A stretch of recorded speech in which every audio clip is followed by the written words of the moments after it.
Hey everyone, in this video we're just going to be doing what we did in the previous video again, but with something a little bit more complicated. So here we go, enjoy!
Okay, the main brunt of the work is basically finished at this point.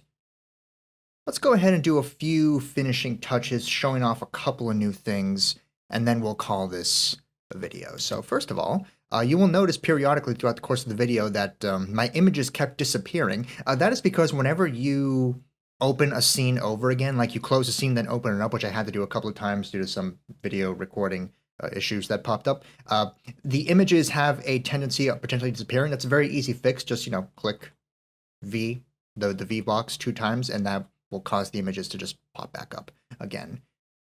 Next thing to discuss is putting in some final finishing touches. Let's put this back in not smooth preview mode. And let's see, really quick, I want to add in... Do I want to add in a bevel for this? Actually, I don't think I need a bevel for this, for that top part. They're fine being soft like that. And same with this, same for the soft edges. Okay, so the thing that I want to show, let's go ahead and just cover teapot and Control G. We'll name this teapot. Let's go ahead and hide the cover for a moment with just Control H. I could bring it back with Shift H like it said there. Let's take a look at what we have inside this model right now, because this is going to be this is an example of a model where you're going to be seeing both the outside and also a little bit of the inside. It's not something that's going to happen with every single model you work on. It's more rare than not that you have a model that you have to see both the inside and the outside of. But in this case, we do need to see the inside and the outside of it for especially the part where the water comes out when you pour from the teapot. So we have to add in faces inside of this model as well, because as we discussed a few weeks ago, this darkness that we see here is normals normals facing the other direction. So we have these faces here, like this face, for example, and this face is dark in here because the normals are not facing in this direction. They're only facing out here, where you will normally look at the model. But because we have an instance where we will be seeing both the inside and the outside of this teapot, we need to make sure that we have normals facing both sides of the model, facing inward and outward. And the way we do that most easily is just by selecting all the faces, and we're just going to extrude all the faces. Now you'll notice, if I extrude in one particular direction, like this one right now, all the faces will be dark. That is because they are all facing in the incorrect direction right now. Therefore, if we try to apply a material or a texture to this, it's not going to come out right at all. So we want to actually push it out in the other direction.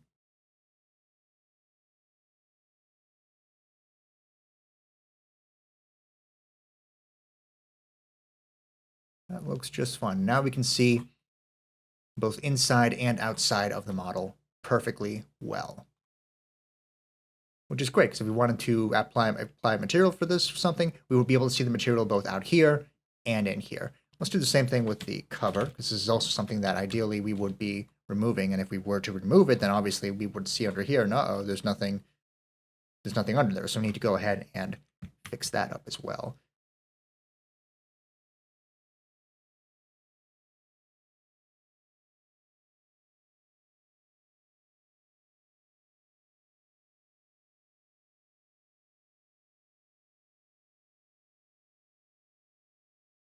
And we'll go ahead and put the cover back in place, which I can do pretty easily because I already froze the transformations, meaning that this is going to be its natural origin point. Wonderful. Now let's go ahead and get these back to normal. Let's delete our history. Modify, freeze, modify, center. That's fine. I'm not going to do anything special with this. Let's go ahead and just do a basic smooth. I'm not going to smooth it too much because I have a lot of faces here, so if I add more divisions, it's going to get very, very heavy duty and potentially really slow things down here for Maya. All right, the very last thing I want to talk about with the teapot here is something that I actually don't have to do with the teapot. I'm noticing it doesn't need to be done, but there may be some instances with some models where you want certain edges to be harder and some edges to be softer. How can you do that without having to smooth the entire model? Basically, you can just select edges that you want hardened or softened, like these ones, for instance. And you can just go up to Mesh Display, and you can harden or soften the edges. I went ahead and hardened both of them. Let's take a look. We can see that they've been hardened just a little bit, so that they're a little bit more visible in our geometry. Of course, I don't actually want that, so I'm going to go ahead and select them both again and just Mesh Display, soften the edges to make it a little bit smoother for us and more of what I would want for this teapot. If you wanted to just press F, you'll notice pressing F again makes it so that it centers it on both the model and the invisible images that we don't have here. If you want to fully just not have to deal with that anymore, you can either, once you're done, you can either fully delete your images, and then you can center as you would expect. Or if you want to keep the images just in case, then you can just hide them with Control H, hide that group with Control H, and then press F, and then you can zoom back in properly. All right, well, that was a demo to create a teapot using reference images in Maya. Hope you enjoyed. Next time, we are going to go over the 3D Paint tool. We're going to take a step back from modeling and discuss another form of texturing that you can do from within Maya. Thank you very much for watching. Bye-bye.